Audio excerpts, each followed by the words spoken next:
వెదురుతో ఆకృతులే కాదు అద్భుతాలు చేయొచ్చని మీకు తెలుసా? అలాంటి అద్భుతాలను మీకు చూడాలనుందా? అయితే హైదరాబాద్ కు చెందిన ఓ జంటను పలకరించాలి. అప్పుడే వెదురు గురించి, వాటితో చేయగల అద్భుతాల గురించి తెలుసుకోవచ్చు. చూద్దాం పదండి. పెరట్లో దట్టంగా పెరిగే వెదురు చెట్టుతో ఏం చేయొచ్చు? మహా అయితే ఇంటి చుట్టూ ఓ దడి కట్టొచ్చు, లేదు అంటే నిచ్చెన తయారు చేయొచ్చు. ఈ రెండు కాకుండా ఇంకా ఏమి తయారు చేయొచ్చు? ఇది తెలుసుకోవాలనుకుంటే వెదురుతో తయారు చేసిన ఈ పొదరింట్లోకి వెళ్లి చూడాల్సిందే.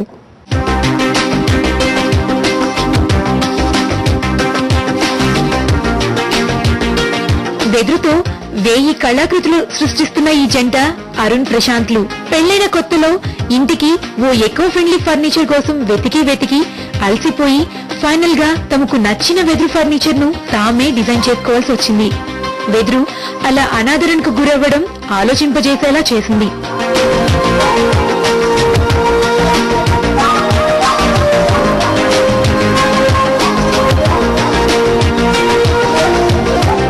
ఇంకేం అవసరం నుంచి ఆలోచన పుట్టుకొచ్చింది.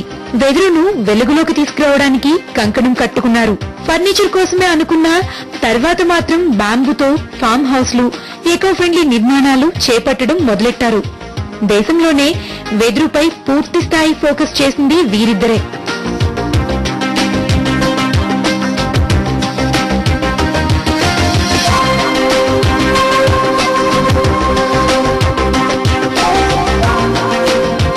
అనుకున్నారే కానీ వెదురుతో కట్టడాలు కట్టడం అంత ఈజీ వ్యవహారం కాదనే మాట అనుభవంలోకి రావడానికి ఎక్కువ టైం పట్టలేదు.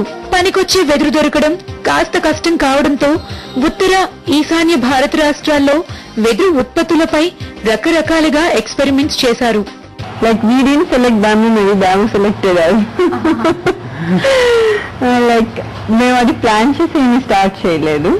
So maybe we wanted a furniture for our house and అక్కడి నుంచి మా జర్నీ మొదలైంది. సో అలా subsequently stage after stage we have taken bamboo to this stage. అది సో మేము ప్లాన్ గా బ్యాంబూ స్టార్ట్ చేయాలి అన్ని బ్యాంబూ స్టార్ట్ చేయలేదు. దొరుపు కొండలు నునుపే అయినా సొంత గడ్డపై ఉండే మమకారమే వేరు. అందుకే ముడి సరుకు దొరకడం కాస్త శ్రమతో కూడుకున్నా తిరిగి ఆంధ్రాకు వచ్చేశారు. ఏం చేయాలనుకుంటున్నారో చెప్పి రాష్ట్ర అటవీ మంత్రిత్వ శాఖ నుంచి పని మొదలెట్టారు. స్థానిక గిరిజనులకు, రైతులకు శిక్షణ ఇచ్చి ఈ ప్రాజెక్ట్ లో భాగస్వామ్యం చేయడం ప్రారంభించారు. అంటే ఈ పర్టికులర్ బ్యాంబూ బిజినెస్ లో అయితే నా ఫస్ట్ ఛాలెంజ్ అయితే రా మెటీరియల్. అసలు రా మెటీరియల్ అర్థం చేసుకోవడానికి చాలా టైం పట్టింది. సో రా మెటీరియల్ అర్థం అయ్యాక ఫారెస్ట్ యాక్ట్ ఒకటి ఉంది, దాని మీద అది అర్థం చేసుకోవాలి. అది అర్థం చేసుకున్నాక you have to work in areas where there is no electricity, there is no road lines, there is no rail lines. Fourth thing, మళ్ళీ పని చేసేవాళ్ళు your team belongs to tribal team, అదంతా వాళ్ళ మైండ్ సెట్ అర్థం చేసుకోవాలి. అంటే normal commercial business చేయడమే చాలా కష్టం. సిటీలో ఉన్న వాళ్ళకి కమర్షియల్ బిజినెస్ చేయడం చాలా కష్టం. అలాంటిది ఇన్ని హౌజెస్ మధ్యలో that to social business, that to concept which there is no bench mark. అంటే వెనక వాళ్ళు ఏదో చేశారు, మాకు ఏమైనా గైడ్ లైన్స్ వదిలేళ్ళారు, అది కూడా లేదు. సో స్టార్టింగ్ నుంచి బిగింగ్ చేసుకుంటూ రావాల్సి వచ్చింది. So it was a very big challenge, but it was good journey. So really don't know the challenges, good learning experience. అప్పటి వరకు ఎలక్ట్రానిక్స్ వ్యాపారంలో ఉన్న ప్రశాంత్ సోషల్ ఆంటర్‌ప్రెన్యూర్‌షిప్ వైపు దృష్టి సారించారు. బ్యాంబూ హౌస్ ఇండియా పేరుతో ఓ సంస్థ మొదలెట్టారు. అటవీ, పర్యాటక ప్రాజెక్టులు చేపడుతూ ఇప్పుడిప్పుడే మార్కెట్లో తమ బ్రాండ్ ను విస్తరిస్తున్నారు. దీంతో పాటు ఐఎస్బీ, IIIT లాంటి సంస్థల్లో బ్యాంబూ ప్లాంటేషన్ చేపడుతున్నారు. బ్యాంబూను అడవి నుంచి తీసుకురావడం, ఆ తర్వాత దాన్ని ప్రాసెసింగ్ చేయడం, తర్వాత ఒక షేప్ కి తీసుకురావడం లాంటివి ఎంతో ప్రాసెస్ తో కూడిన పనులు.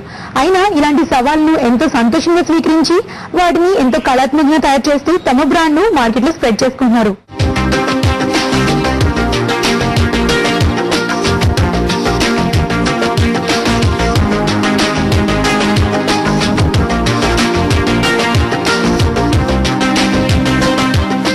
IIT Delhi, national mission on bamboo applications, Andhra Pradesh పర్యాటక అభివృద్ధి శాఖ, భారత పరిశ్రమల సమాఖ్య, రాష్ట్ర అటవీ అభివృద్ధి శాఖ లాంటి వారి భాగస్వామ్యంతో వీరు ముందుకెళ్తున్నారు.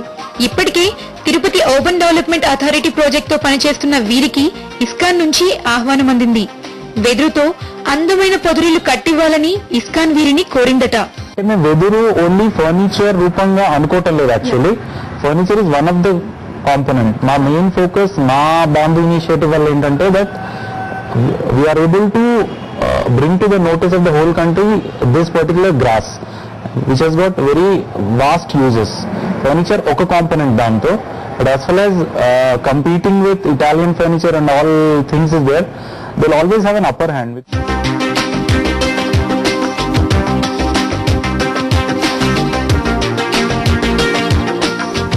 నాలుగేళ్ల నుంచి వెదురుతోనే పనిచేస్తూ కొత్త ప్రయోగాలకు వెనకాడడం లేదు. పెంట్ హౌస్లు, డబుల్ స్టోర్ బిల్డింగ్స్ లాంటివి కట్టడానికి వీరు ప్లాన్ చేస్తున్నారు. అయితే వెదురు కొనడం, తర్వాత దాన్ని ప్రాసెస్ చేయడం లాంటివి శ్రమతో పాటు ఖర్చుతో కూడుకున్న వ్యవహారం కావడంతో జనాలు అంతగా ముందుకు రావట్లేదట.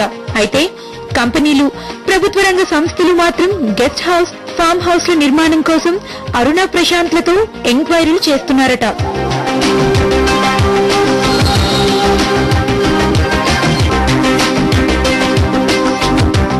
అందమైన కళాకృతులతో మన నేటివిటీకి దగ్గరగా ఉండే వెదురు కట్టడాలు, కళాకృతుల మన్నిక కూడా ఎక్కువే.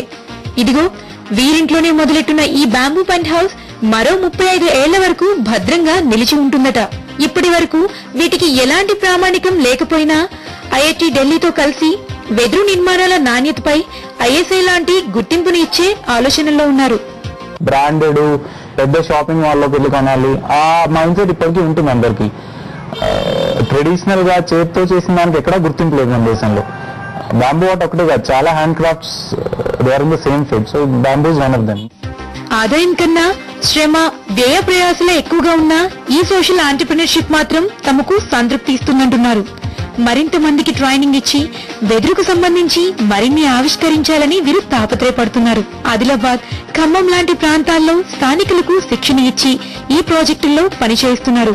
అయితే ఇవి ఇంకా పెద్ద ఎత్తున జరగాల్సి ఉందని, ముడిసరుకు లభ్యత, వృత్తి నిపుణుల కొరత లాంటివి తీరితే ఫ్యూచర్ లో మరిన్ని ప్రాజెక్ట్స్ చేసే అవకాశం ఉంటుందంటున్నారు ఈ సోషల్ ఆంటర్‌ప్రెన్యూర్స్. ఓ అవసరం మనిషిలోని సృజనాత్మకతను బయటకు తీసుకొచ్చి కొత్త వాటిని ఇన్వెంట్ చేసేలా ప్రోత్సహిస్తుందంట. అదే అవసరం అరుణ ప్రశాంత్లను వెదురుతో డిఫరెంట్ వస్తువులను ఇన్వెంట్ చేసేలా ప్రోత్సహించింది. ఫ్యూచర్ లో ఈ బ్యాంబూకు సంబంధించిన ప్రొడక్ట్స్ మరింతగా పాపులర్ కావాలని, ప్రతి ఇంట్లోనూ బ్యాంబూకు ఆదరణ లభించాలని కోరుకుందాం. ఇవి ఈ బులెటిన్ విశేషాలు. మరిన్ని లైవ్ అప్డేట్స్ కోసం చూస్తూనే ఉండండి ABN Andhrajyothi. We report, you decide.